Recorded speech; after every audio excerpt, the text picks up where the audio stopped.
बोलो श्री कृष्ण कन्हैया लाल की, सतगुरु महाराज की, श्री प्राणनाथ प्यारे की, महारानी बाईजुराज की, तीनों पुरी धाम की, समस्त सुंदर साथ की। आनंद कंदम प्रभुदेव चंद्रम ब्रजेश रूपेण पुरापि जातं प्रवेश्य प्राप्तं प्रिय प्राणनाथं परेश पूर्णं सततं नमामि।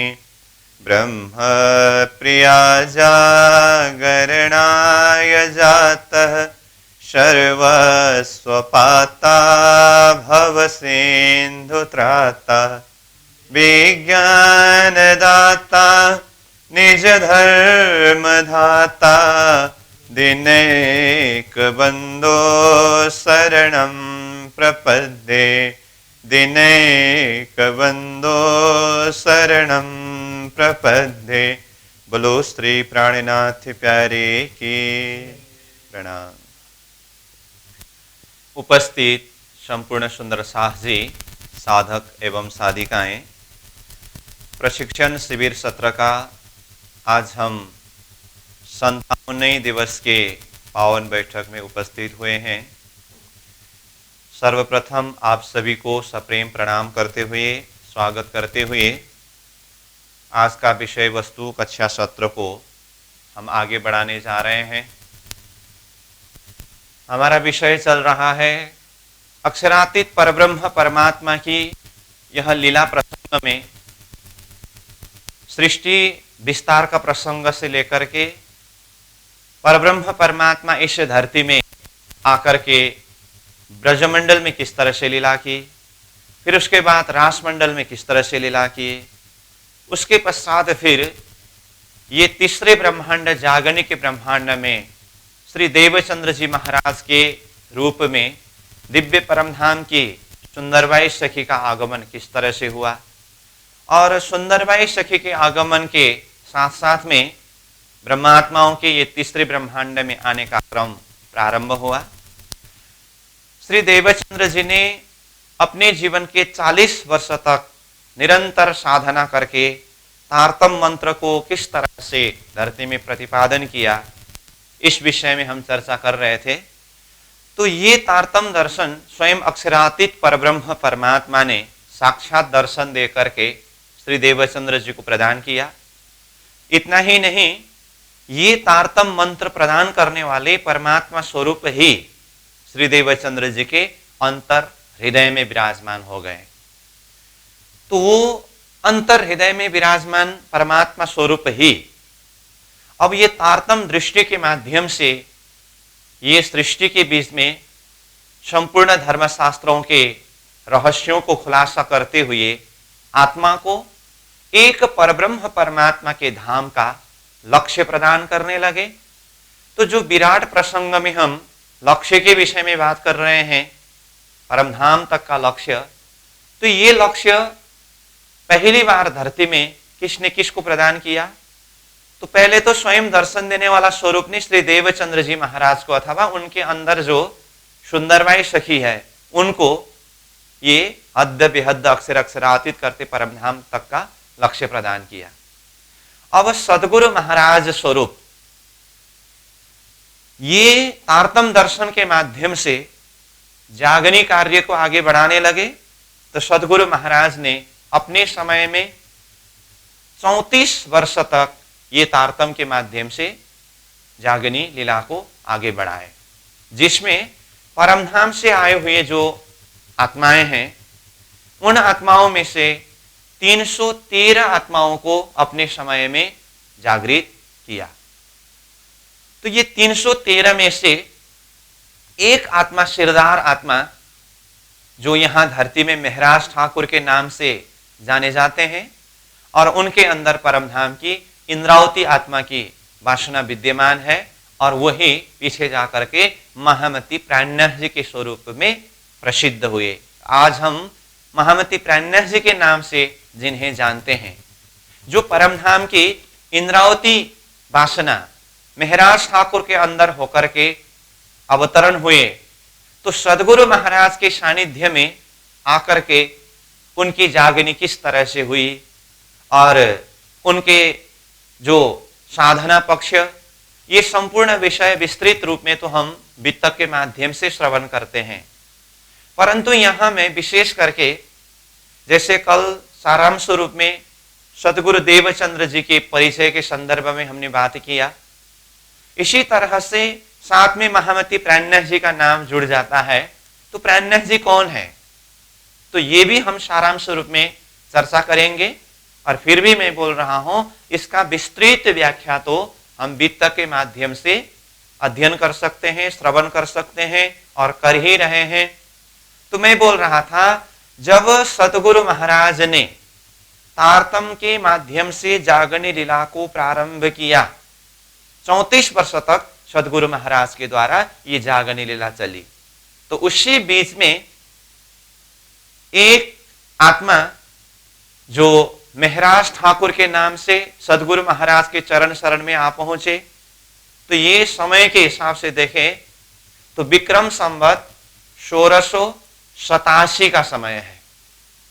जिस समय में महराज ठाकुर सदगुरु महाराज के चरण शरण में आ पहुंचे, उस समय में उनका उम्र 12 वर्ष 2 महीना 10 दिन का उम्र का था। और आकर के जैसे ही सदगुरु महाराज के चरण में प्रणाम किया, तो सदगुरु महाराज ने अपनी तारतम्य दृष्टि अंतरात्मा की दृष्टि से देखा, तो महराज ठाकुर के अंदर ही परमधाम के 12,000 आत्माओं में से स्थिरदार आत्मा इंद्रावती की वासना श्री महराज ठाकुर के अंदर सदगुरु महाराज ने देखा। अब ये महराज ठाकुर कौन है, जो सदगुरु महाराज के चरण शरण में आते ही जिनके अंदर इंद्रावती वासना सदगुरु महाराज ने पहचान किया, तो उनके प्रकट और उनके अंदर की शक्ति और वही फिर बाद में किस तरह से प्राणनाथ जी के नाम से प्रसिद्ध हुए, अथवा वास्तव में प्राणनाथ जी कौन है, इस विषय को हम पहले कुछ चर्चा करेंगे। तो जैसे विक्रम संवत 1687 में सदगुरु महाराज के चरण शरण में आते समय 12 वर्ष के उम्र कहने का अर्थ, इससे 12 वर्ष उस तरफ जाएं तो समय कहां पहुंच रहा है, विक्रम संवत 1675। तो जिस तरह से सदगुरु देवचंद्र जी के प्रकट के प्रसंग में हमने विक्रम संवत 1638 की बात की और मारवाड़ देश के उमरकोट करके कहा, इसी तरह से जो महामती प्राणनाथ जी के नाम से प्रसिद्ध हुए, जो बाल्यावस्था में महराज ठाकुर के नाम से जाने जाते हैं, उनका प्रादुर्भाव यहाँ धरती में किस तरह से हुए और उनके अंदर कैसे कैसे शक्ति है, इस विषय में हम चर्चा करें।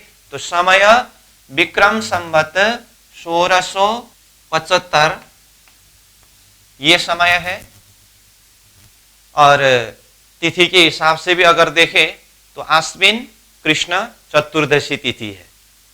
तो ये समय में जामनगर में ही एक बहुत ही संस्कारी परिवार केशव ठाकुर और माता धनबाई, केशव ठाकुर और धनबाई माता के अब तक 3 पुत्र जन्म हो चुके हैं, और ये चौथा बालक के रूप में एक शक्ति का आगमन होने का समय आया।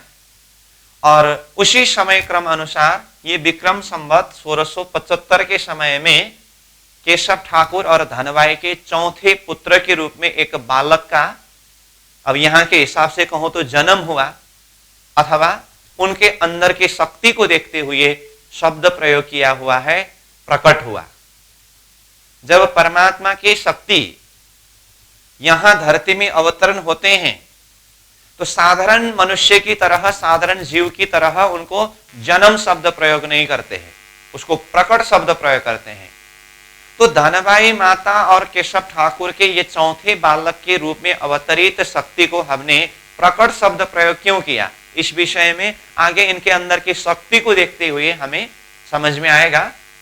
तो वो शक्ति को देखते हुए अभी हम शब्द प्रयोग कर रहे हैं, चौथे बालक के रूप में एक शक्ति का प्रकट हुआ। तो वो शक्ति का नाम अथवा उस बालक का नाम क्या रखा? मेहराज ठाकुर। ठीक है, मेहराज ठाकुर का प्रकट हुआ। अब ये तो यहां का नाम हुआ, परंतु इनके अंदर की शक्ति को अगर हम देखें तो इनके अंदर अलौकिक शक्तियां हैं। तो इसके लिए मैं कल श्री देवचंद्र जी के अंदर की शक्ति का परिचय दिया था, उसको पुनः याद दिलाना चाहता हूं। जैसे देवचंद्र जी महाराज का प्रकट हुआ उमरकोट में मत्तू मेहता और कुंवर बाई के घर में, साधारण दृष्टिकोण से देखने पर तो वो एक पुत्र है मत्तू मेहता और कुंवर बाई के, परंतु उनके अंदर कैसे कैसे शक्ति थे? धरती के हिसाब से उत्तम जीव, शास्त्र के हिसाब से जागृत बुद्धि का अवतार, कुरान के हिसाब से रूह अल्लाह, परम नाम के 12,000 सखी में सुंदरबाई सखी और तारतम के हिसाब से श्याम जी करके देवचंद्र जी के अंदर की पंच शक्ति के विषय में हम बात कर रहे थे ना। ठीक इसी तरह से ये केशव ठाकुर और धनबाई माता के चौथे पुत्र के रूप में अवतरित बालक जिनका नाम रखा गया मेहराज ठाकुर, इनके अंदर भी 5 शक्ति ही विद्यमान है। ठीक है, 5 शक्ति जिसे पंचदैवत भी कहते हैं। अब इनके अंदर पंच शक्ति कौन कौन है? तो इसके लिए जिस तरह से धर्मशास्त्र के अंदर बुद्ध अवतार के लिए भविष्यवाणी किया है, उसी तरह से कल्कि अवतार के लिए भी भविष्यवाणी किया है। अब बुद्ध अवतार तो श्री देवचंद्र जी के रूप में अवतरित हुए, और कल्कि अवतार के प्रसंगों को भी चिंतन करना है। और रसूल मोहम्मद साहिब ने क्या कहा? आखिर के दिन यानी कि क़यामत के दिन उनके शब्द में रूह अल्लाह और इमाम मेहदी आएंगे करके कहा है। तो खुदा यानी कि परमात्मा स्वरूप आते समय इमाम के स्वरूप में आएंगे करके कहा। तो रूह अल्लाह की शक्ति तो श्री देवचंद्र जी के अंदर प्रवेश हुआ, जो हम कल चर्चा कर रहे थे। अब इमाम का शक्ति आना बाकी है। और परमधाम से ब्रह्मात्माओं को ये तीसरे ब्रह्मांड में भेजते समय श्रीराज जी महाराज ने पहले सुंदरबाई सखी को भेजा, साथ में श्यामा जी महारानी को भेजा, और ये भी वचन दिया है आत्माओं को जगाने के लिए मैं स्वयं खेल के बीच में आऊंगा। तो इसका अर्थ स्वयं श्रीराज जी भी ये खेल के बीच में आने वाले हैं। तो अब श्रीराज जी महाराज स्वयं यहां धरती में पधारने वाले हैं, तो यहां से एक पात्र तो कोई होना पड़ेगा ना। तो इसीलिए इस तरह से ये सारा वेद का भविष्यवाणी, कतीब का भविष्यवाणी और अक्षरातीत श्रीराज जी के एक महाकारण के हिसाब से तैयारी, ये सब चलते चलते ये संपूर्ण शक्ति ये मेहराज ठाकुर के अंदर ही समावेश होकर के आए हैं। जिस तरह से देवचंद्र जी के अंदर पंच शक्ति के विषय में हम चर्चा कर रहे थे, उसी तरह से मेहराज ठाकुर के अंदर भी पंच शक्ति ही समावेश है। तो कौन कौन सी शक्ति है? तो धरती के हिसाब से मेहराज ठाकुर के अंदर भी उत्तम जीव ही है, और शास्त्र के हिसाब से देखें तो कल्कि अवतार का शक्ति मेहराज ठाकुर के अंदर है। जैसे शास्त्र के हिसाब से देवचंद्र जी के अंदर बुद्ध अवतार का शक्ति था, तो मेहराज ठाकुर के अंदर कल्कि अवतार। अब कुरान के हिसाब से इमाम मेहदी का शक्ति मेहराज ठाकुर के अंदर है, जैसे रूह अल्लाह शक्ति देवचंद्र जी के अंदर था। इसी तरह से परमधाम की 12,000 आत्माओं में से इंद्रावती सखी की वासना श्री मेहराज ठाकुर के अंदर है, जैसे देवचंद्र जी के अंदर सुंदरबाई सखी की वासना है। और इससे भी महान शक्ति स्वयं अक्षरातीत पूर्ण ब्रह्म परमात्मा श्रीराज जी, श्री कृष्ण जी, उनके आवेश शक्ति मेहराज ठाकुर के अंदर ही विराजमान होकर के ये धरती के बीच में प्रकट हुए हैं। तो जैसे देवचंद्र जी के अंदर श्यामा जी महारानी की शक्ति था, ऐसे ही मेहराज ठाकुर के अंदर श्रीराज जी के आवेश शक्ति है। तो ये पंच शक्ति। तो क्या क्या कहा? 1 नंबर में धरती के हिसाब से क्या बताया? धरती के हिसाब से उत्तम जीव, ठीक है। और 2 नंबर में शास्त्र के हिसाब से क्या है? शास्त्र के हिसाब से कल की अवतार,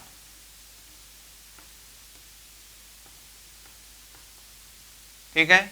और 3 नंबर में कुरान के हिसाब से क्या है? इमाम, इमाम मेहदी कहते हैं। और 4 नंबर में परम नाम के 12,000 सखी में से कौन सी सखी है? इंद्रावती। और 5 नंबर में तारतम के हिसाब से कौन है? श्री राज जी, ठीक है। तो देवचंद्र जी के अंदर और प्राणन्यास जी के अंदर 5-5 शक्ति, तो जिनके लिए वेद कतेब ने पहले से ही भविष्यवाणी किया था। 1675 की बात बताया। अब यहां धरती में महाराज ठाकुर नाम से जाने जाते हैं करके कहा, तो इनके प्रकट में जन्म शब्द प्रयोग नहीं किया है। ये वित्त का विषय है, तो वित्त का लेखक लालदास जी महाराज ने ये शक्ति के अवतरण अथवा प्रकट के विषय में क्या कहा? संवत 1675 आशोज वदी 14 नाम प्रहर दिन चढ़ते 12 रवि प्रगटे धनी श्री धाम करके कहा है। संवत 1675, विक्रम संवत 1675, आशो वदी 14 नाम, आश्विन का महीना, वदी मतलब कृष्ण पक्ष, चतुर्दशी तिथि, प्रहर जाम दिन का पहला प्रहर, चढ़ते 12 रवि रविवार का दिन, क्या कहा? प्रगटे धनी श्री धाम, धाम धनी का प्रकट हुआ। क्योंकि महाराज ठाकुर के अंदर ही कौन सी शक्ति विद्यमान है? श्री राज जी का शक्ति अथवा अक्षरातीत श्री कृष्ण जी की शक्ति विद्यमान है, ठीक है। तो इसीलिए ये शक्ति स्वयं अक्षरातीत की शक्ति है। तो देखिए, परम धाम से जब हम आत्माएं ब्रजमंडल में आए, तो ब्रजमंडल में हम आते समय 12,000 आत्मा तो हम ब्रज बधू के रूप में, सखी के रूप में आए, और हमारे साथ में श्रीराज जी और श्यामा जी यानी कि अक्षरातीत श्री कृष्ण जी और श्यामा जी महारानी भी पधारे। तो ब्रजमंडल में, रासमंडल में श्यामा जी महारानी किस स्वरूप में रह करके लीला किए? राधा रानी स्वरूप में। और अक्षरातीत श्री कृष्ण जी अथवा श्रीराज जी ब्रजमंडल में, रासमंडल में किस स्वरूप में होकर के लीला किए? श्री कृष्ण जी स्वरूप में होकर के, ठीक है। तो वही शक्ति अथवा श्रीराज जी की शक्ति, श्यामा जी की शक्ति, ये तीसरे ब्रह्मांड जागनी के ब्रह्मांड में पधारे। तो किस स्वरूप में पधारे? सतगुरु श्री देवचंद्र जी महाराज, जिनके विषय में सारांश स्वरूप में हम कल चर्चा कर रहे थे। तो श्री देवचंद्र जी महाराज स्वरूप में श्यामा जी महारानी पधारे, और श्री महाराज ठाकुर, मैं बोल रहा हूं, यही शक्ति प्राणनाथ जी के नाम से प्रसिद्ध हुए। तो श्री प्राणीनाथ जी के स्वरूप में अक्षरातीत श्री कृष्ण जी अथवा श्रीराज जी का शक्ति प्रकट हुआ अथवा पधारे। तो परमधाम में अक्षरातीत श्री कृष्ण अथवा श्रीराज जी, श्यामा जी, ब्रजमंडल में, रासमंडल में राधा कृष्ण, और जागनी के ब्रह्मांड में वही फिर सतगुरु और प्राणनाथ जी, यानी कि श्यामा जी शक्ति सतगुरु स्वरूप जो ब्रजमंडल में राधा स्वरूप में थे, और श्रीराज जी की शक्ति यहाँ जागनी के ब्रह्मांड में प्राणनाथ जी जो ब्रजरास में श्री कृष्ण जी के स्वरूप में थे। तो इस तरह से ये अंदर की शक्ति की बात है। ये तो हुआ ब्रह्मात्माओं के साथ में आने के प्रसंग में, परंतु सतगुरु प्राणनाथ जी के आगमन से 1000 साल पहले ही यही शक्ति अरब में रसूल मोहम्मद साहेब के रूप में पधारे हैं। उस समय में सिर्फ कुरान के माध्यम से अब भविष्यवाणी रखना था, इसीलिए श्रीराज जी के आवेश शक्ति ही रसूल मोहम्मद साहेब के रूप में पधारे। उस समय में आत्माओं का आगमन नहीं हुआ। तो कुल मिलाकर के परमात्मा के आवेश शक्ति ये धरती में 5 स्वरूप में पधारे हैं। 5 स्वरूप। कौन कौन से स्वरूप? पहला स्वरूप ब्रज का स्वरूप, अक्षरातीत श्रीराज जी महाराज श्री कृष्ण जी जो परमधाम का स्वरूप शक्ति है, वो पहली बार यहां धरती में किस स्वरूप में पधारे? ब्रज के स्वरूप में पधारे। ये एक स्वरूप हुआ। ब्रजमंडल के पश्चात रास मंडल में किशोर स्वरूप में होकर के रास का सुख हम आत्माओं को प्रदान किया, तो रास का स्वरूप है दूसरा स्वरूप। उसके पश्चात फिर रासलीला पूरी होने के बाद कलयुग के 3660 वर्ष बीतने पर रासलीला खेल के आए बरारब श्याम। अरब की भूमि में रसूल मोहम्मद साहेब के रूप में पधारे श्री राज जी महाराज अथवा अक्षरातीत श्री कृष्ण जी की ही शक्ति, जो तीसरे स्वरूप है। उसके बाद फिर चौथे स्वरूप के रूप में सतगुरु श्री देवचंद्र जी महाराज के स्वरूप में पधारे। वो श्यामा जी स्वरूप है, परंतु उनके अंदर ही स्वयं श्री राज जी की आवेश शक्ति भी किस तरह से विराजमान हुए, तो हम कल ही चर्चा कर रहे थे। तो सतगुरु श्री देवचंद्र जी महाराज स्वरूप जो है ये चौथा स्वरूप है। और अभी महराज ठाकुर के अंदर श्री राज जी के आवेश शक्ति जब प्रकट हुए, जो महामती प्राणनाथ जी के स्वरूप से जाने गए अथवा प्रसिद्ध हुए, तो प्राणनाथ जी स्वरूप है पांचवें स्वरूप। तो इस तरह से 5 स्वरूप के रूप में अक्षरातीत धामधनी ये खेल के बीच में अपनी लीला को जाहिर करने के लिए अथवा हम आत्माओं को जगाने के लिए पधारे। इसीलिए इंद्रावती आत्मा क्या कहते हैं? 5 बेर आए धनी मुझ कारण। मुझ आत्माओं को अथवा हम आत्माओं को जागृत कराने के लिए अक्षरातीत धाम धनी श्री राज जी महाराज 5 स्वरूप में होकर के पधारे। तो ये 5 स्वरूप को बाह्य रूप के हिसाब से देखते समय अलग अलग है, परंतु अंदर शक्ति को अगर देखें तो ये 5 स्वरूप एक ही शक्ति वाले हैं। वही शक्ति ब्रजमंडल में आए, वही शक्ति रासमंडल में आए, वही शक्ति अरब में रसूल मोहम्मद साहेब के रूप में आए, वही शक्ति सदगुरु स्वरूप में आए, और वही शक्ति प्राणनाथ जी स्वरूप में आए, और वही शक्ति मूल स्वरूप में देखे तो अक्षरातीत श्री कृष्ण जी अथवा श्रीराज जी वो मूल स्वरूप में। तो ये श्रीराज जी की लीला खेल के बीच में 5 स्वरूप के द्वारा जाहिर हुआ है। तो उसमें से ये जो 5वें स्वरूप में आते समय महराज ठाकुर के अंदर होकर के किस समय में प्रकट हुआ? विक्रम संवत 1675 में। वो जाहिर हुए बाद में, परंतु प्रकट इसी समय में हुआ है। तो महराज ठाकुर के अंदर की ये शक्ति की विषय की बात है। तो यहां हमने बात किया जैसे धरती के हिसाब से उत्तम जीव है, ठीक है, और शास्त्र के हिसाब से कल के अवतार का शक्ति है। तो बुद्ध अवतार सदगुरु स्वरूप है, कल के अवतार प्राणनाथ जी स्वरूप है। तो बुद्ध अवतार मतलब ज्ञान का अवतार। तो पहले बुद्धि का अवतार यानी कि ज्ञान का अवतार आकर के कलियुग रूपी असुरी वृत्ति वाले लोगों को शत बुद्धि सत ज्ञान प्रदान करके समझाने का प्रयास करते हैं। अगर उस ज्ञान से भी अगर नहीं हुआ तो फिर कल की अवतार तलवार लेकर के आते हैं। ये अवतार का प्रसंग है।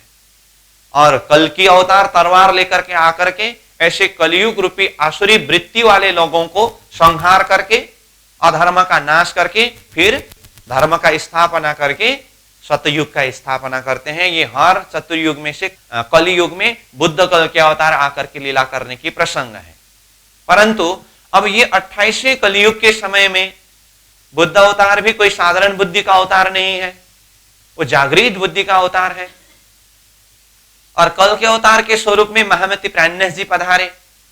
तो ये तो विस्तृत प्रसंग है, फिर भी हम संक्षिप्त रूप में बताएं तो ये कल के अवतार स्वरूप महामती प्राणनाथ जी के हाथ में तलवार क्या है? तो उनके द्वारा जो 18,758 चौपाई वाणी विस्तार हुआ, तो ये ही कल के अवतार का तलवार है, जो अज्ञानता रूपी कलयुग के सिर को छेदन करके कलयुग को परास्त करके सतयुग यानी कि सबके अंतर हृदय में परमात्मा स्वरूप की पहचान, आत्मा स्वरूप का पहचान करा करके सतयुग का स्थापना करने वाले अथवा असत संसार को ही अखंड सुख प्रदान करने वाले ऐसे शक्ति है। तो ये तो हुआ ये बुद्ध कल के अवतार के विषय की बात। इसी तरह से रूह अल्लाह इमाम मेहदी के विषय में 1000 साल पहले ही रसूल मोहम्मद साहब ने क्या भविष्यवाणी किया था?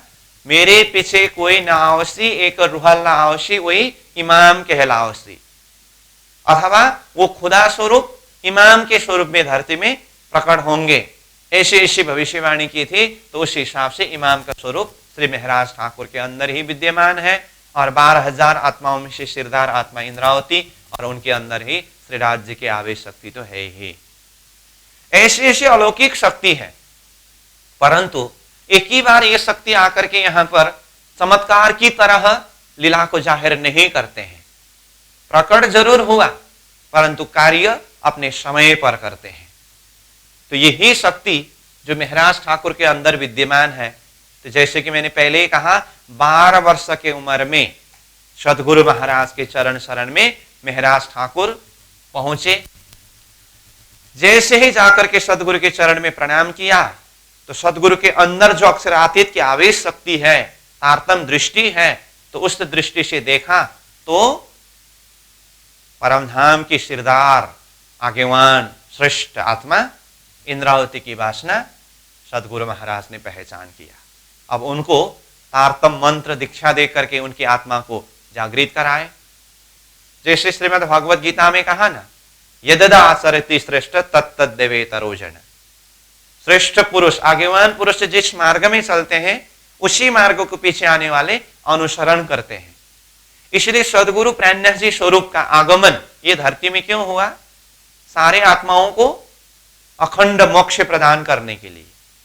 तो जीव को अखंड मोक्ष का मार्ग दिखाने के लिए तो साधना का मार्ग भी तो दिखाना पड़ेगा ना। साधना के बिना तो होगा नहीं। तो स्वयं सदगुरु महाराज ने अपने जीवन में 40 वर्ष तक साधना करके वो साधना का पथ निर्देशन किया।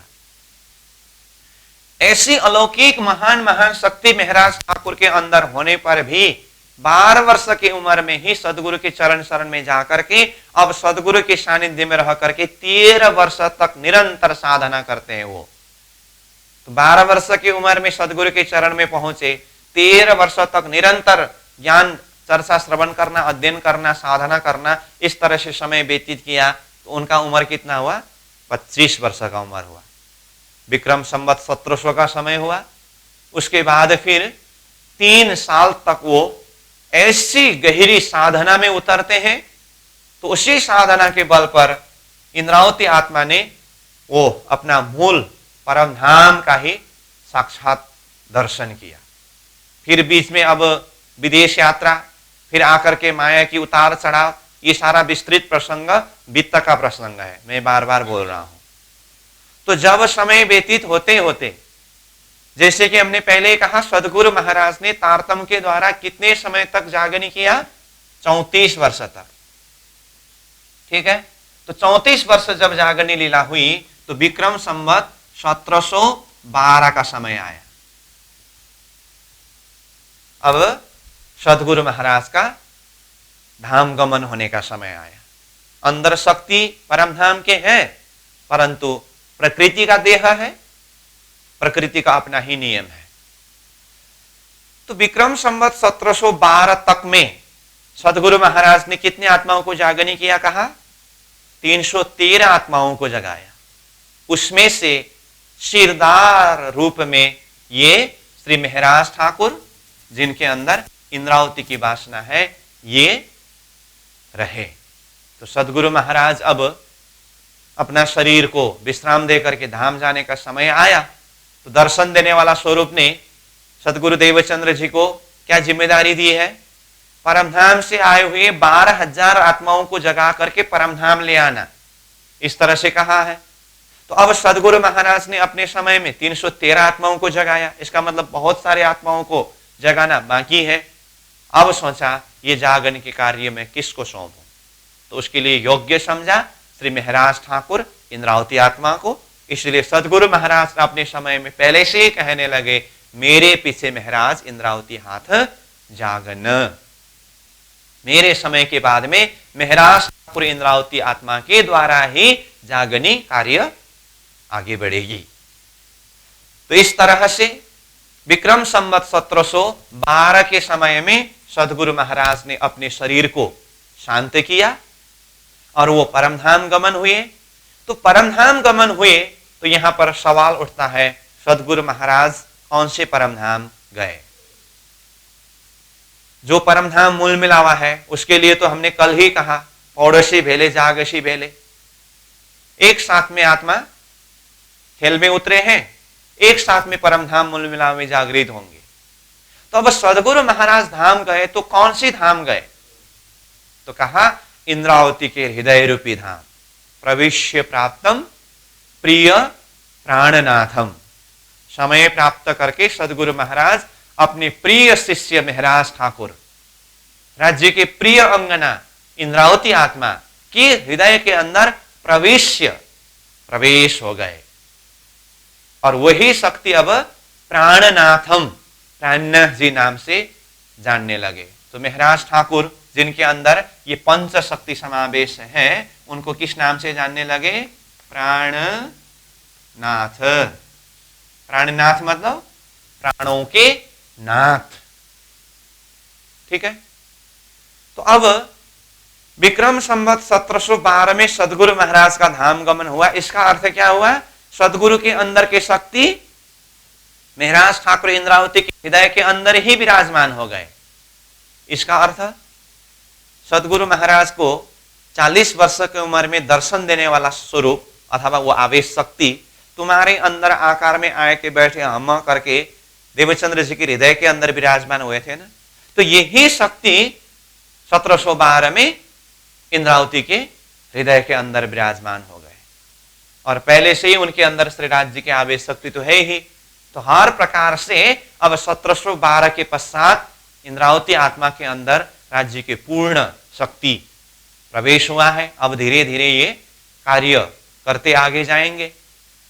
तो यहां पर हम सार रूप में देखें तो अब तक मतलब 1712 तक 5 शक्ति श्री देवचंद्र जी के अंदर था और महराज ठाकुर के अंदर 5 शक्ति था।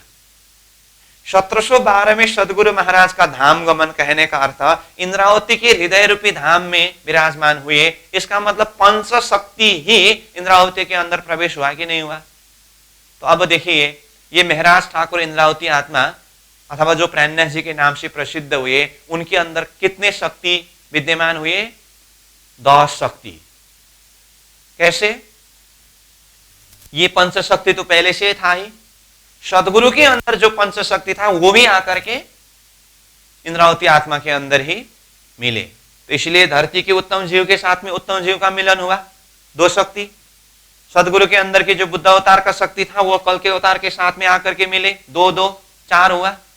और सदगुरु के अंदर जो रूहल्ला का शक्ति था, ये इमाम के शक्ति के साथ में आकर के मिले, तो रूहल्ला और इमाम 2 शक्ति हुए, तो फिर 4 और ये 2 6 हुआ। और सदगुरु के अंदर जो सुंदर वह शक्ति था ये भी आकर के इंद्रावती से मिले, तो ये 2 तो 6 2 8 हुआ। सदगुरु के अंदर जो श्यामा जी शक्ति था ये भी आकर के राज्य से मिले, तो 2 8 2 10 हुआ। तो संपूर्ण शक्ति यहां विद्यमान है। अंदर शक्ति के स्टोर की बात मैं बता रहा हूं, परंतु एक ही बार एकदम चमत्कार की तरह वो जाहिर नहीं होंगे। समय आने पर धीरे धीरे ये शक्ति जाहिर होकर के कार्य करने लगेंगे। तो ये अलौकिक शक्ति अंदर तो है, परंतु जैसे सदगुरु महाराज का धाम गमन हुआ तो एक इंद्रावती एक आत्मा भाव से, आत्मा दर्जा से अपने प्रियतम धनी सदगुरु जिनके अंदर स्वयं श्री राज्य के आवेश शक्ति है, तो वो शक्ति के विरह में इंद्रावती आत्मा ने विरह किया। तो वित्त के प्रसंग में 1712 में सदगुरु महाराज का धाम गमन के समय में इंद्रावती की विरह की बातें, फिर 12 13 14 15 तक, 15 में हफ्साबंदी गृह में रह करके भी सदगुरु को स्मरण करते हुए विरह करने का जो प्रसंग है ना, वाणी में भी विरह की बहुत सारी चौपाइयां हैं। तो ये विरह किस भाव से? इंद्रावती आत्मा के भाव से।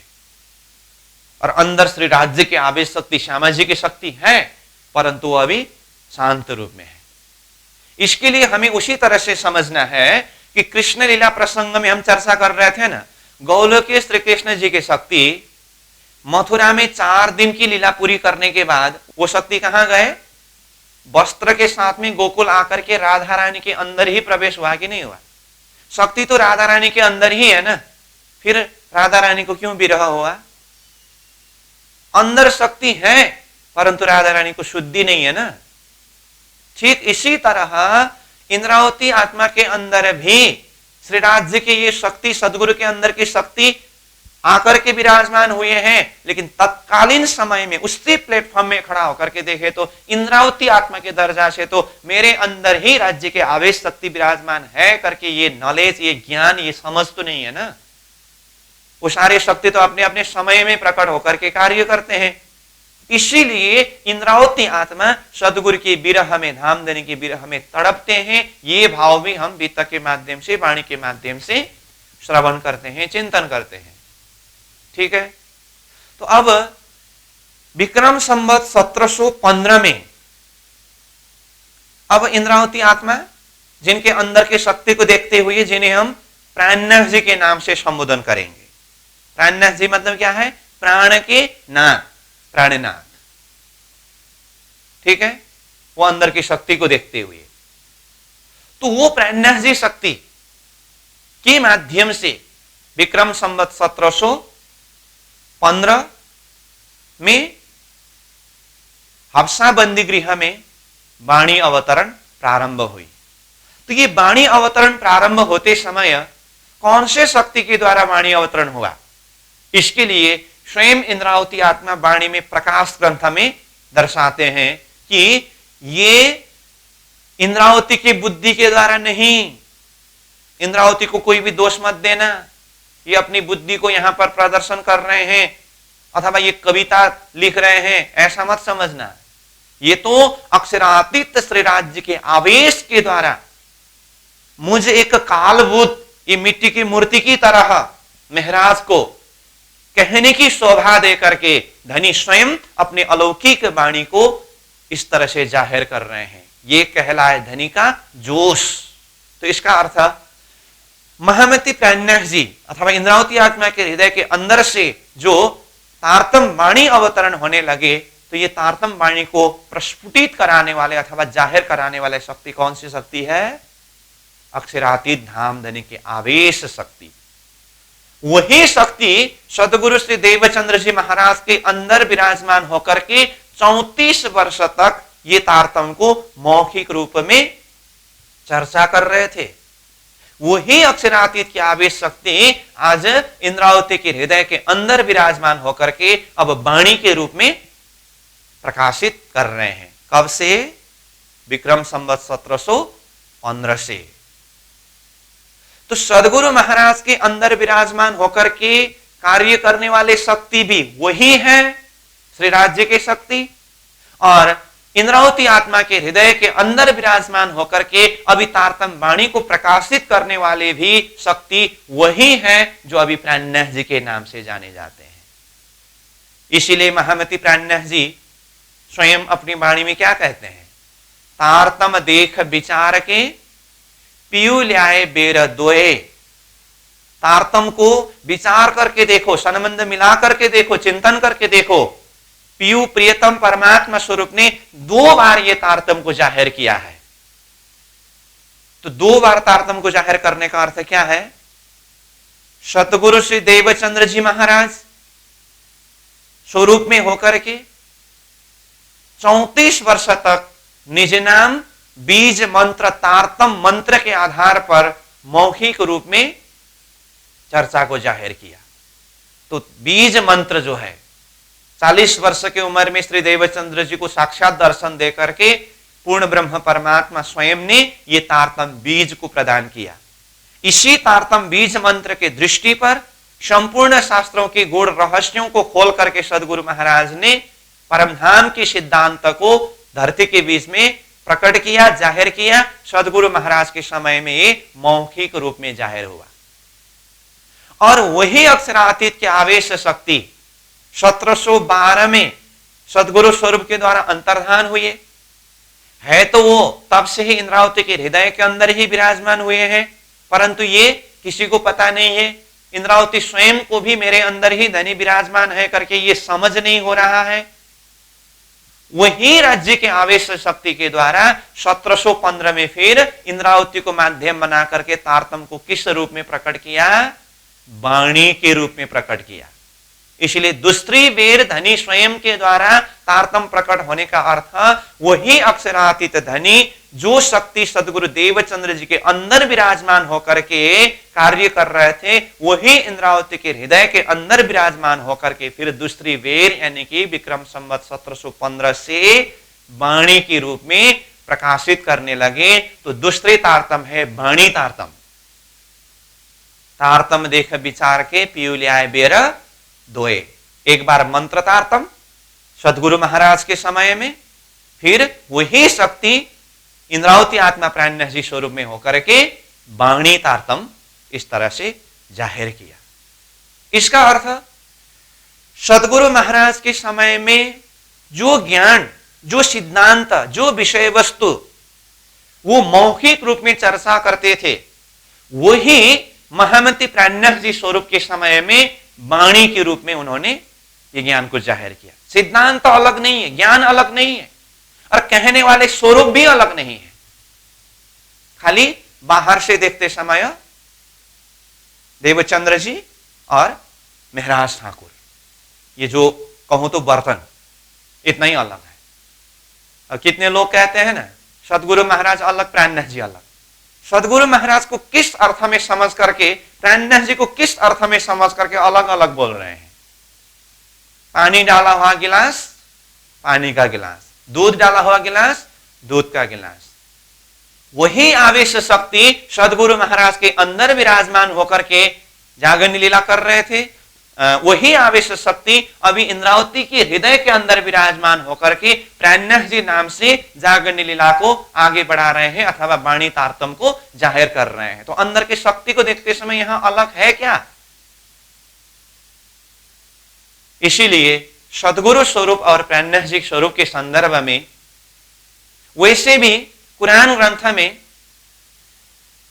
रूह अल्लाह के जामे दोए शब्द आता है, जो महामती प्राणनाथ जी ने अपनी वाणी में किरंतन ग्रंथ में इसका खुलासा किया है कि मोहम्मद साहिब ने भविष्यवाणी किया कि रूह अल्लाह स्वरूप आखिर के समय में आएंगे तो वो 2 जामा पहनेंगे।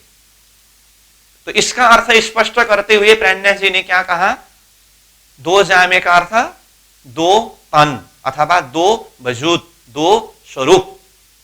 अंदर शक्ति एक ही शक्ति है, परंतु 2 जामा मतलब एक सतगुरु श्री देवचंद्र जी महाराज स्वरूप में होकर के लीला किए और दूसरा महामती प्राणनाथ जी स्वरूप में होकर के लीला किए। अंदर की शक्ति एक ही है। और इसको दूसरे प्रकार से भी बताया करते हैं। सदगुरु महाराज के समय में तारतम का उदय हुआ है, क्योंकि 40 वर्ष तो उनको स्वयं को साधना में तपाने में ही लगा, और उसके बाद 40 वर्ष के बाद में तारतम मंत्र प्रकट हुआ, और उस मंत्र को एकदम सदगुरु महाराज ने अपने समय में धीरे धीरे से ज्यादा प्रेम की प्रधानता से आत्माओं को जगाए, तो तारतम रूपी सूर्य का उदय हुआ और धीरे धीरे से प्रकाश फैलता जा रहा है। और महामती प्राणनाथ जी स्वरूप में होकर के लीला करने का समय जब आया तो उस समय में क्या था? तारतम प्रकट होने में सारी प्रबंध व्यवस्था में तो ऑलरेडी सदगुरु के द्वारा तैयार हो चुके थे। अब प्राणनाथ जी के समय में धड़ धड़ाधड़ अववाणी के माध्यम से तारतम को बस प्रकाशित ही करना था। इसलिए प्राणनाथ जी के समय में वही तारतम का प्रकाश पूर्ण रूप से प्रकाशित होता जा रहा है। इसलिए 1715 से वाणी अवतरण प्रारंभ हुई, तो अब धीरे धीरे प्राणनाथ जी जागरण यात्रा में निकले। तो अब कहां कहां वो किस तरह से धर्म प्रचार में निकले, ये विस्तृत प्रसंग तो वित्त का प्रसंग है। फिर भी अगर मैं सार रूप में बता दूं तो जूनागढ़ चले गए, वहां से फिर वापस आकर के फिर माया की परिस्थितियों को देखते हुए 1722 में दीप बंदरगाह पहुंचे। वहां से फिर भिन्न भिन्न स्थानों से होते हुए ठट्टानगर पहुंचे, मस्कत बंदर, अब्बासी बंदर, उधर नलिया से होते हुए फिर सूरत में आ पहुंचे। वहां पर रह करके भी बहुत सारी आत्माओं की जागरणी की। वहां से फिर तत्कालीन मुगल शासक औरंगजेब बादशाह को सच्चा धर्म का संदेश देने का लक्ष्य लेकर के आगे बढ़ चले, दिल्ली का लक्ष्य रख करके। फिर भिन्न भिन्न स्थानों से होते हुए जब प्राणनाथ जी अपने समय में मेड़ता पहुंचे, तो मेड़ता पहुंचते समय वहां एक मस्जिद में मुल्ला बांग फूकते हुए वो प्राणनाथ जी ने सुना, तो जिसमें ला इल्ला इल्लल्लाह मुहम्मदुर रसूलुल्लाह ये शब्द सुना, तो सदगुरु महाराज ने कहा था तारतम के विषय में जिस तरह से वेद शास्त्र ने प्रमाण दिया है उसी तरह से कतेब धर्म ग्रंथ ने भी प्रमाण दिया है। तो अब तारतम में कलमा यानी कि कतेब का प्रसंग भी यहां से आकर के मिलन होता है। यहां से आगे प्राणनाथ जी ने फिर तारतमीय सिद्धांत में वेद कतेब दोनों दर्शन को, दोनों सिद्धांत को मिलन करा करके आगे धर्म प्रचार करने लगे।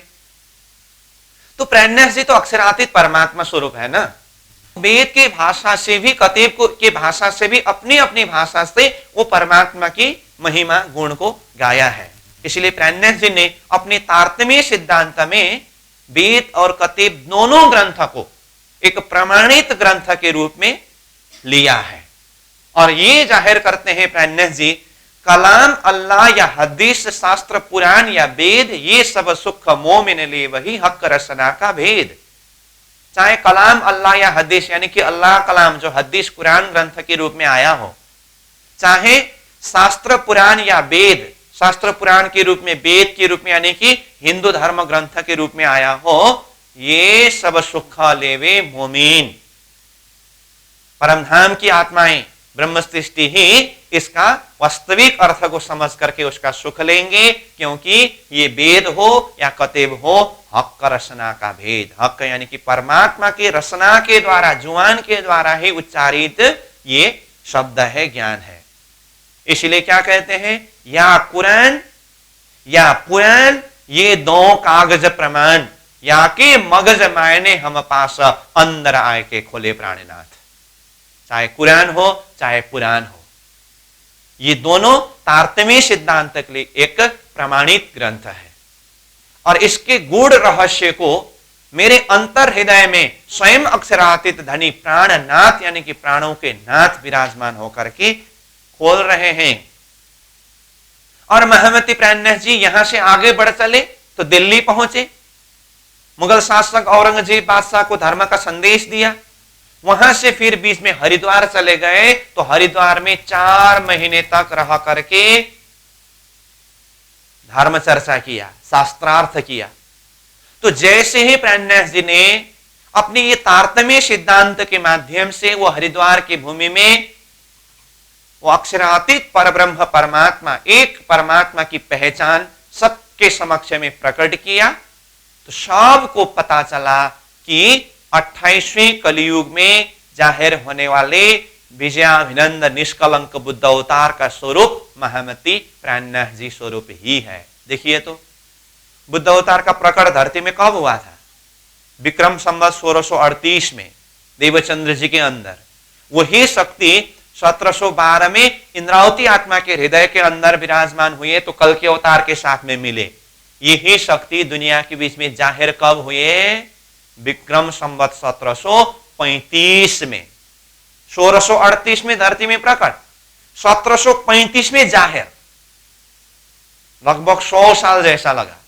इसलिए मैंने पहले ही क्या कहा था, शक्ति का अवतरण जरूर हुआ परंतु जाहिर होते समय आने पर अपने अपने समय में ही जाहिर हुआ है करके। तो 1735 में हरिद्वार में ये बुद्ध कल के अवतार स्वरूप जाहिर हुए। तो सबने भाई नैरे नौ खंडो आरती करके महामती प्राणनाथ जी की आरती उतारी है ना। तो ये सारा प्रसंग वैसे वित्त का प्रसंग है, मैं बार बार बोल रहा हूं, फिर भी मैं ये प्रसंग को सारांश रूप में इसीलिए चर्चा कर रहा हूं क्योंकि ये प्रशिक्षण सत्र को शुरू करते समय शुरू से ही मैं बोल रहा था, बिल्कुल पहली बार ये विषय के अंदर प्रवेश कर रहे हो, जिसने सदगुरु का नाम ही पहली बार सुना हो, प्राणनाथ जी के नाम ही पहली बार सुना हो, तारतम दर्शन शब्द ही पहली बार सुना हो, तो भी विषय वस्तु को समझ सके। इसीलिए बेसिक लेवल से ही उठाते हुए थोड़ा सा ऊपर चिंतन को पहुंचाने का प्रयास कर रहा हूं। तो आप लोग अपने अपने तह से जो जिस तह में है उस तह से विषय को चिंतन करेंगे, मनन करेंगे, ठीक है। आपको लग रहा होगा कहाँ विराट शुरू किया, फिर विराट चलते चलते त्रिधा लीला शुरू हुई, त्रिधा लीला करते करते अब सदगुरु प्रेमनाथ जी के विषय कहाँ घुमा, ऐसा लगता होगा। लेकिन मुझे पूरी तरह से विश्वास है, मैं पूरी तरह से विषय वस्तु के अंदर ही हूं। मैं बार बार कहा करता हूं, पहले हमें थीम को समझना होगा, कंसेप्ट को क्लियर करना होगा। सदगुरु महाराज को पहचाने बिना, प्रेमनाथ जी को पहचाने बिना, उनके अंदर की शक्ति को पहचाने बिना, तारतम दर्शन को अच्छी तरह से हम जाने समझे बिना, फिर परमधाम का लक्ष्य करके वो भोकंती विद्या बोलते हैं ना, रटंती विद्या, इस तरह से तो नहीं होता है ना। एक एक चीज को हमें तत्वतः समझना होता है, उसके लिए हम प्रयास कर रहे हैं। तो मैं बोल रहा था, हरिद्वार में जाकर के वो बीजाभिनंद बुद्ध अवतार का स्वरूप जाहिर हुए। समझ में आई बात? सतगुरु देवचंद्र जी के अंदर प्रकट हुआ था, प्रेमनाथ जी के अंदर से ये शक्ति जाहिर हुई, तब जाकर के सबको मालूम पड़ा, अच्छा ये शक्ति इस तरह से जाहिर होना था, इसीलिए शास्त्र ने एक अलौकिक नया भविष्यवाणी किया था।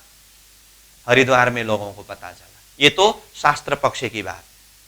कते पक्ष से इमाम मेहदी रुहल्लाह के विषय में भविष्यवाणी किया है, तो उस विषय में भी हम थोड़ा सा आगे बढ़ेंगे, फिर इसको रिटर्न आकर के सार प्रसंग के ऊपर चर्चा करेंगे। तो सदगुरु के अंदर, प्रेमनाथ जी के अंदर की बुद्ध कल की अवतार शक्ति तो हरिद्वार में जाकर के जाहिर हुए, और रुहल्लाह और इमाम शक्ति।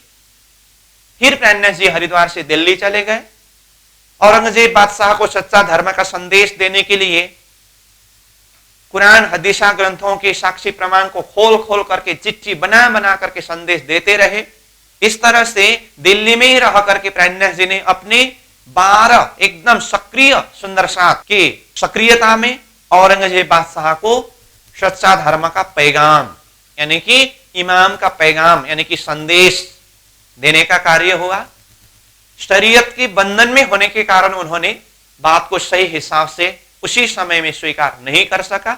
फिर प्रेमनाथ जी वहां से आगे बढ़ते हुए उदयपुर, मंदसौर, औरंगाबाद, बुरहानपुर, विविध स्थानों से होते हुए रामनगर पहुंचे। महामती प्रेमनाथ जी ने अपने समय में अपने 12 वरिष्ठ सुंदर साथ को संदेश देकर के भेजा, परंतु बादशाह ने उसको ठुकराया 5 काजियों की बातों में बह करके। इसीलिए जैसे ही प्रेमनाथ जी रामनगर पहुंचे, लगभग विक्रम संवत 1738 का समय है, अब 2 साल तक वो रामनगर में रहते हैं, 38 से 40 तक। ये बीच में औरंगजेब बादशाह का तख्त दिल्ली में उलट गया। हक सुबानी जब देखिया तब तख्त से दिया उठाए। उसके बाद फिर महामती प्रेमनाथ जी वहां से आगे बढ़ते हुए पन्ना जी की तरफ यात्रा करते हैं। छत्रसाल जी महाराज के साथ में मिलाप हुआ। सदगुरु महाराज ने शाकुंडल और सकुमार आत्मा को जगाने के लिए कहा था, तो औरंगजेब बादशाह के अंदर सकुमार वासना और छत्रसाल जी के अंदर शाकुंडल की वासना थे, तो इन आत्माओं को भी जागृत कराए। अब महामती प्रेमनाथ जी पन्ना जी की भूमि में ही रह करके पद्मावतीपुरी धाम की स्थापना करके 11 साल तक 1740 से लेकर के 1751 तक वहां पर जागरणी लीला करते हैं। तो ये हुआ सारांश स्वरूप में महामती प्रेमनाथ जी की जीवन दर्शन। अब इसके अंदर जामनगर से पद्मावतीपुरी तक की यात्रा में अलग अलग स्थानों में अलग अलग शक्ति के द्वारा कार्य किया है। तो जैसे कि पहले ही हमने कहा, सतगुरु देवचंद्र जी के अंदर 5 शक्ति, महराज ठाकुर इंद्रावती के अंदर 5 शक्ति थे, परंतु 1712 से ये 10 शक्ति ही इंद्रावती के अंदर, यानी कि महराज ठाकुर के अंदर, जो प्रेमनाथ जी के नाम से जाने जाते हैं, उनके अंदर ही विद्यमान रहे और अलग अलग स्थानों में अलग अलग शक्ति के द्वारा कार्य करते करते संपूर्ण जागरणी के कार्य को आगे बढ़ाए। और ये 10 शक्ति को सार रूप में, पंच शक्ति के रूप में ही प्रेमनाथ जी के अंदर की शक्ति का परिचय दिया है। जो वाणी में ही वो पंच शक्ति के लिए कहा है, श्री धनी जी का जोश, आत्म दुल्हीन, नूर हुकुम, बुद्ध मूल वतन, ये 5 मील भई महामत वेद कतेब पहुंचे शरत। सार रूप में ये पंच शक्ति प्राणनाथ जी के अंदर विद्यमान है। कौन कौन सी शक्ति कहा? श्री धनी जी को जोश, राज्य के आवेश शक्ति, इस विषय में हमने पहले ही चर्चा किया। आत्म दुलहीन श्यामा जी की शक्ति, जो देवचंद्र जी महाराज स्वरूप में आए थे, वही शक्ति प्राणनाथ जी के अंदर विद्यमान है। नूर यानी कि तारतम, नूर का अर्थ तारतम, दर्शन देने वाला स्वरूप ने श्री देवचंद्र जी को बीच तारतम का प्रकाश, तारतम मंत्र प्रदान किया। ये तारतम का आवेश इंद्रावती के हृदय के अंदर है कि नहीं? तो ये तारतम। और चौथा नंबर में क्या कहा? हुकुम। हुकुम कहने से हुकुम का स्वरूप, जो रसूल मोहम्मद साहेब को हुकुम के स्वरूप के नाम से बताते हैं, और उनके भविष्यवाणी के आधार पर, यानी कि कुरान की भविष्यवाणी के आधार पर आखिर के समय में, यानी कि क़यामत के समय में रूह अल्लाह और इमाम मेहदी आने की जो बात थी, तो महमती प्राणनाथ जी के अंदर ही रूह अल्लाह इमाम मेहदी की शक्ति विद्यमान है, जिन्हें यहां पर हुकुम शब्द के द्वारा बताया है, जिसके द्वारा कतीब के अंदर के जितने भी रहस्य है उसको खुलासा किया। और पांचवें नंबर में क्या कहा? बुद्ध।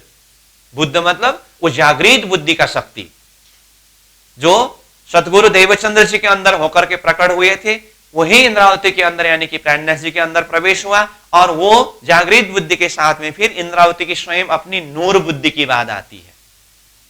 ये जागृत बुद्धि और नूर बुद्धि, तारतम की बुद्धि, इंद्रावती की अपनी बुद्धि।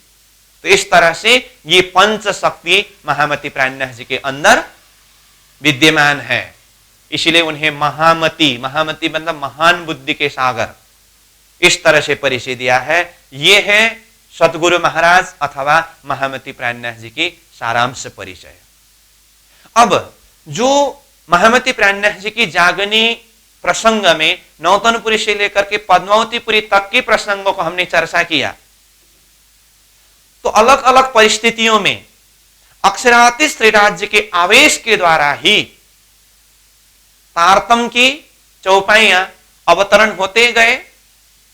कुल मिलाकर के 14 ग्रंथ, जिसके अंदर 18,758 चौपाइयां हैं, जिसे तारतम वाणी अथवा तारतम सागर कहते हैं।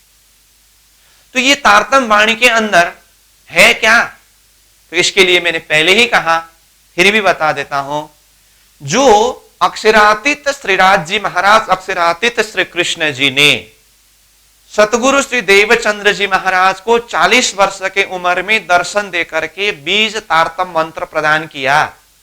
जिस बीज तारतम मंत्र के आधार पर सदगुरु महाराज ने 34 वर्ष तक मौखिक रूप में धर्म का चर्चा किया, वही ज्ञान, वही सिद्धांत दूसरे स्वरूप महामती प्राणनाथ जी स्वरूप में होकर के ज्ञान वही है, सिद्धांत वही है, लेकिन उसको किस रूप में प्रकट किया? लिखित वाणी के रूप में प्रकट किया। तो सदगुरु महाराज के समय में तारतम मौखिक तारतम, महामती प्राणनाथ जी के समय में तारतम वाणी तारतम, सिद्धांत वही है। तो चाहे सदगुरु महाराज कहे चाहे प्राणनाथ जी कहे, उनकी जो विषय वस्तु क्या रहा, उनकी जो चर्चा में विषय वस्तु क्या रहा? तो विषय वस्तु ब्रजरास लीला की महत्व को समझाते थे, शास्त्रों की गूढ़ रहस्यों को खुलासा करते थे, संतों की वाणी के रहस्यों को खुलासा करते थे। और ये सारे ज्ञान रहस्यों के माध्यम से धर्मशास्त्रों के, वेद के, कतेब के संपूर्ण रहस्यों को खुलासा कर करके एक सार तत्व अगर देखे तो पूर्ण ब्रह्म परमात्मा की पहचान, ये तारतम का मुख्य विषय है। क्योंकि यहां संसार के बीच में ज्ञान तो बहुत सारे हैं, परंतु आत्मा को एक निश्चय रूप में परमात्मा के धाम और परमात्मा के स्वरूप का लक्ष्य के विषय में अगर बात करें तो यही जगह हमें अधूरा था, यही कार्य हो नहीं सका था। तो तारतम ने क्या किया? एक पूर्ण ब्रह्म परमात्मा, जिसके लिए शास्त्र ने एको ब्रह्म द्वितीयो नास्ति कहा है, वो परमात्मा का लक्ष्य प्रदान किया। वेद का प्रमाण देते हुए कतीब का प्रमाण देते हुए वो परमात्मा का धाम कहां है? वो दिव्य परम धाम है। तो ये परम धाम का लक्ष्य प्राप्त न होने के कारण ही सृष्टि के शुरू से लेकर के अब तक मतलब सतगुरु प्राणनाथ जी के द्वारा ये तारतम दर्शन जाहिर न होने तक जीव के साधना में कोई स्वर्ग का लक्ष्य, कोई वैकुंठ का लक्ष्य, कोई निराकार, कोई एकदम से ऊपर जाकर के नारायण, यहां से आगे किसी का भी गम नहीं था। तो तारतम दर्शन के माध्यम से सद्गुरु महाराज प्राणनाथ जी ने एक अक्षरातीत पूर्ण ब्रह्म परमात्मा का लक्ष्य प्रदान किया है। इसलिए संसार के बीच में इतने सारे ज्ञान, इतने सारे शास्त्रों के दर्शन के बीच में तारतम दर्शन का सार, एक खूबी अगर सार रूप में परिचय देना हो तो ये तारतम दर्शन के अंदर परमात्मा के लक्ष्य निश्चय है। और साधना के क्रम में जब तक लक्ष्य निश्चय न हो ना, तब तक श्रम एव ही केवलम। लक्ष्य, उपनिषद मंत्र ने लक्ष्य के संदर्भ में क्या कहा? प्रणवो धनु शरोह्यात्मा ब्रह्म तत्लक्ष्य मुच्यते अप्रमत्तेन भेदव्यम सर्वत तन्मयो भवेत्। इस तरह से संकेत किया था। कहने का अर्थ क्या है? प्रणवो धनु, प्रणव मतलब 5 तत्वों का ये शरीर, जिसको धनु के रूप में मान करके, शरोह्यात्मा, शरो मतलब वो धनु में चढ़ाने वाला जो बाण, वो आत्मा है। अब शरीर रूपी धनु के द्वारा आत्मा रूपी बाण को लक्ष्य तय करना है। तो लक्ष्य क्या है? ब्रह्म तत् लक्ष्य मुच्यते, परब्रह्म परमात्मा वो लक्ष्य है। वो लक्ष्य को साध करके अप्रमत्तेन भेदव्यम सर्वत तन्मयो भवेत्, वो लक्ष्य को डगमगाए बिना, हिलाए बिना एकदम निश्चय करके भेदन करना है। इस तरह से आत्मा को एक परमात्मा के लक्ष्य के विषय में वेद मंत्र ने संकेत किया है। परंतु वो लक्ष्य के संदर्भ में किसी ने लक्ष्य स्वर्ग को कहा, किसी ने लक्ष्य वैकुंठ को कहा, किसी ने लक्ष्य निराकार को कहा, किसी ने लक्ष्य नारायण को कहा, किसी का लक्ष्य ये इष्ट हुआ, किसी का वो हुआ। और ये भिन्न भिन्न धाम, भिन्न भिन्न इष्ट, भिन्न भिन्न मंत्र होकर के धर्म के नाम पर ही लड़ रहे थे, झगड़ रहे थे। क्यों? क्योंकि वास्तविक परमात्मा का लक्ष्य तय न हो पाने के कारण धर्म के नाम पर लड़ रहे थे, झगड़ रहे थे। महामती प्राणनाथ जी ने तारतम दृष्टि के माध्यम से संपूर्ण शास्त्रों के सार रहस्य को खुलासा करते हुए एक परब्रह्म परमात्मा का लक्ष्य, वेद का प्रमाण, कतीब का प्रमाण, सब प्रमाण देते हुए सबके लिए ये आह्वान किया, हे साधकों, जुदे जुदे नामे गावहे, जुदे जुदे भेष अनेक, जिन कोई झगड़ो आप में धनी सबों का एक। यहां अलग अलग भाषा, अलग अलग भेष को धारण करके, प्रयोग करके परमात्मा के नाम पर, इष्ट के नाम पर लड़ना झगड़ना ये बंद करो। जिन कोई झगड़ो आप में, आपस में झगड़ा मत करो। क्यों? धनी सबों का एक। आत्मा के मालिक जो है ना, वो सबका मालिक एक है। उसी मालिक को वेद ने परमात्मा शब्द, उत्तम पुरुष शब्द अथवा अक्षरातीत शब्द बताया है, अथवा सार रूप में कहे तो ब्रह्म अथवा परमात्मा है। उसी को कतीब ने खुदा कहा है, रब कहा है। तत्वतः देखें तो एक ही है। इसीलिए महामती प्राणनाथ जी की वाणी में 18,758 चौपाई जो वाणी है ना, लगभग 6,000 चौपाई वेद संबंधी है और 6,000 चौपाई कतीब संबंधी है। वेद और कतीब दोनों ग्रंथ का निचोड़ निकाल करके प्राणनाथ जी ने सार रूप में क्या पकड़ाया? जो कछु कहा वेद ने, सोई कहा कतीब, दो बंदे एक साहेब के पर लड़त बिना पावे भेद। ये प्राणनाथ जी की विशाल तारतम्य दृष्टि की बात है। जो कछु कहा वेद ने जो परमात्मा के विषय में बताया है, सोई कहा कतीब, वही परमात्मा को कतीब ने भी लक्ष्य किया है।